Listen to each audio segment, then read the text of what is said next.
کوئی پاکستان کو دشمن کی ضرورت نہیں ہے. یہ جو کرنے جا رہے ہیں یہ ملک کی تباہی ہے. دیکھیں میں اپنی قوم کو جب تک میں زندہ ہوں، میں نبی صلی اللہ علیہ وسلم کی جو حدیث ہے کہ تمہارے سے پہلے بڑی قومیں تباہ ہوئیں، جب بڑا ڈاکو چوری کرتا تھا تو اس کو آپ نہیں پکڑتے تھے اور صرف چھوٹے چور جیل میں جاتے تھے.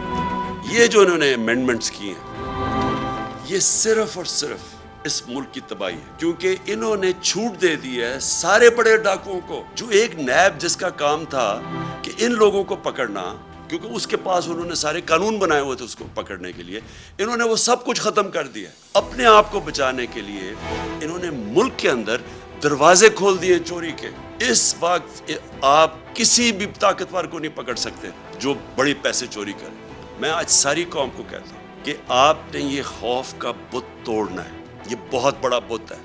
یہ بت آپ کو غلام بنا دے گا. اگر آپ اس خوف کی پوجا کرنا شروع کر دیا آپ نے تو یہ یاد رکھیں کہ آپ اپنے اوپر ظلم بڑھا دیں گے. یہ ظلم بڑھتے جائیں گے آپ کے اوپر، مہنگائی بڑھتی جائے گی، چوری بڑھتی جائے گی. ساری چوری کی قیمت آپ ادا کرتے ہیں. جتنا یہ اوپر بڑے بڑے ڈاکو چوری کرتے ہیں آپ اس کی قیمت ادا کرتے ہیں.